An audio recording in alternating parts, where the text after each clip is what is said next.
Hello students. Last time हमने accounting equation discuss की थी और पहले अकाउंटिंग इक्वेशन को करवाने का हमारा पर्पस सिर्फ यही था कि डबल एंट्री सिस्टम का आपको थोड़ा सा आइडिया हो जाए।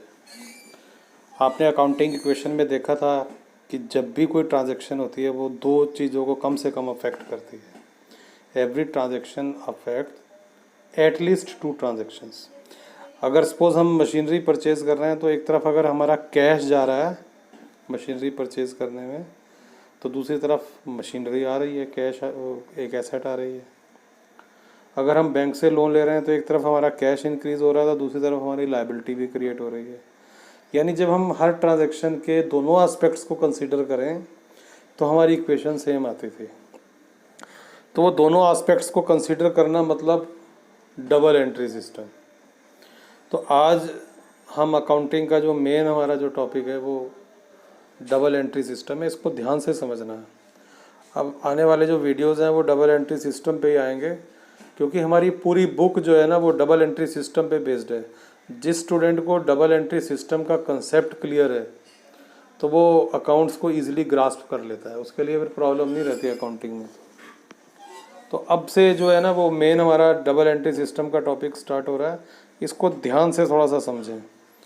जिस स्टूडेंट्स को बेसिक फंडा डबल एंट्री सिस्टम का क्लियर हो गया उसके लिए पूरी अकाउंटिंग इजी हो गई, क्योंकि हमारी पूरी अकाउंटिंग इसी सिस्टम पे बेस्ड है।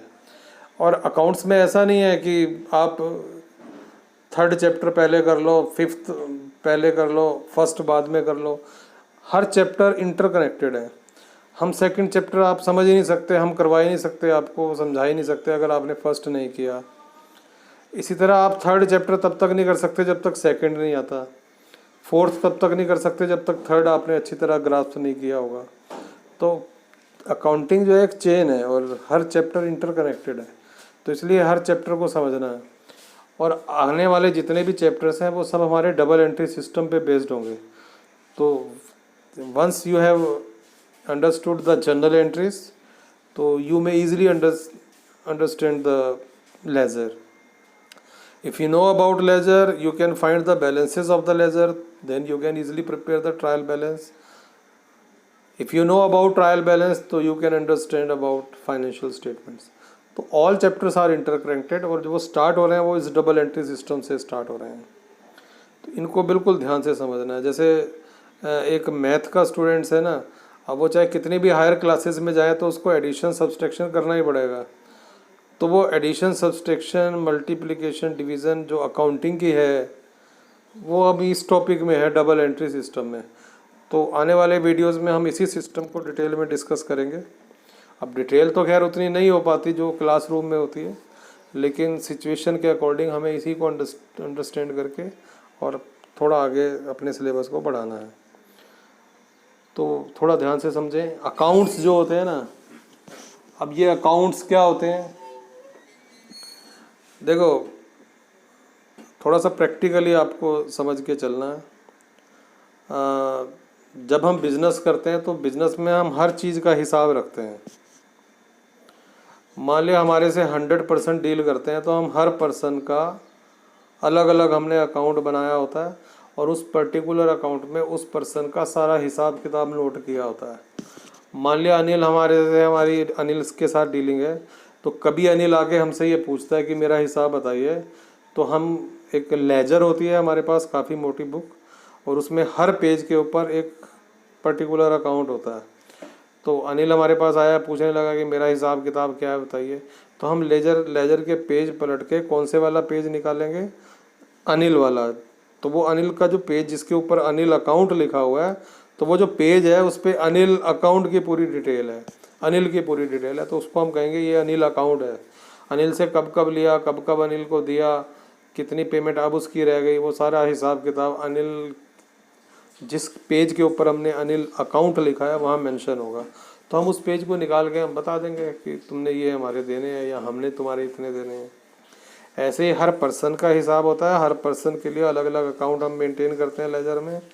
ऐसे ही जितनी भी एसेट्स हमारे पास होती हैं, चाहे मशीनरी है, फर्नीचर है, कैश है, हर एसेट का भी हम हिसाब किताब उस पर्टिकुलर एसेट के अकाउंट में रखते हैं। कोई हमसे कभी पूछने लगे कि आपकी फैक्ट्री में मशीनरीज कितने अमाउंट की हैं, मशीनरी कितनी है, तो हमने लेजर में मशीनरी अकाउंट मेंटेन किया होता है, एक पेज या 2-3 पेजेस, डिपेंड करता है कि मशीनरी कितनी हम सेल परचेज करते हैं या कितनी मशीनरीज की हमारी डीलिंग होती है, उसके अकॉर्डिंग हम 2 पेज भी छोड़ देते हैं, 3 पेजेस भी छोड़ देते हैं। तो जिस पेज के ऊपर हमने मशीनरी अकाउंट मेंशन किया हुआ है, लेजर में हम उस अकाउंट को फाइंड निकालेंगे और वहाँ पूरी डिटेल होगी कब कब हमने मशीनरीज परचेज़ की, कब कब हमने ओल्ड मशीनरी सेल की। तो हम मशीनरी अकाउंट को देख के बता देंगे कि आज हमारे फैक्ट्री में कितने अमाउंट की मशीनरीज हैं। यानी हर एसेट का भी हम अलग अलग अकाउंट मेंटेन करते हैं। और ऐसा ही नहीं है, हर एक्सपेंस का, हर इनकम का अकाउंट भी मेंटेन होता है। मान लिया हमारी जो शॉप है, सपोज वो रेंटेड बिल्डिंग पे है, हमने रेंट पे ली हुई है शॉप, कोई हमसे पूछने लगे कि अब तक आप कितना रेंट पे कर चुके हो लैंडलॉर्ड को, इस साल आपने कितना रेंट लैंडलॉर्ड को दिया है, तो हमने कहा ठीक है अभी बता देते हैं। हमने लेजर के पेज पलट के कौन से वाला पेज निकाला, जिस पेज के ऊपर हमने रेंट अकाउंट लिखा हुआ था, क्योंकि उस पेज पे हम रेंट अकाउंट की एंट्रीज कर रहे थे, रेंट की एंट्रीज कर रहे थे, जब भी हम रेंट पे कर रहे थे वहाँ ज़रूर नोट डाउन कर रहे थे। तो हम रेंट अकाउंट वाला पेज निकाल के, और जब भी हमने रेंट पे किया होगा वहाँ मेंशन होगा, तो वहाँ हम टोटल करके बता देंगे कि अब तक हम इतना रेंट पे कर चुके हैं। ऐसे ही हर इनकम का भी अकाउंट होता है। मान लिया हमने एक अकाउंट बनाया हुआ है डिस्काउंट रिसीव्ड अकाउंट, तो जब भी हम गुड्स परचेज करते हैं तो सप्लायर से हमें डिस्काउंट अगर मिलता है तो वो डिस्काउंट रिसीव्ड अकाउंट में उसको एंटर किया जाता है।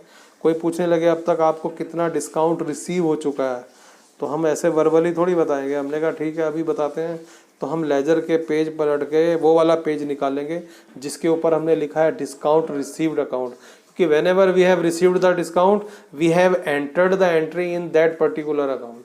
तो हमने वहाँ जब भी डिस्काउंट मिला हमने वहाँ नोट किया, तो हमने टोटल करके बता दिया कि till that date we have received that much amount of in discount.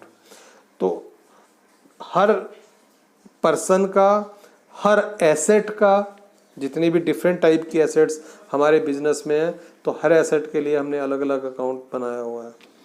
ऐसे ही हर एक्सपेंस का और हर इनकम का वो अकाउंट हमने मेंशन किया होता है। सपोज हमारी लेजर में सपोज 300 अकाउंट्स हैं, उन 300 अकाउंट्स में हो सकता है 100 अकाउंट्स पर्सन्स के हों, जो डिफरेंट पर्सन्स हमसे डील करते हैं उनका हिसाब किताब हम नोट कर रहे हैं। उनमें हो सकता है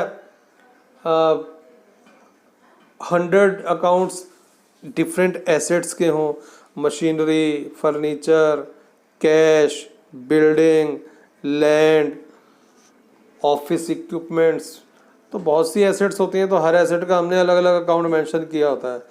तो कोई कभी भी हमसे ये पूछ ले कि दैट पर्टिकुलर एसेट आपके बिजनेस में कितने अमाउंट की है, तो हम उस पर्टिकुलर एसेट का अकाउंट निकाल के बता सकते हैं कि इतने की है।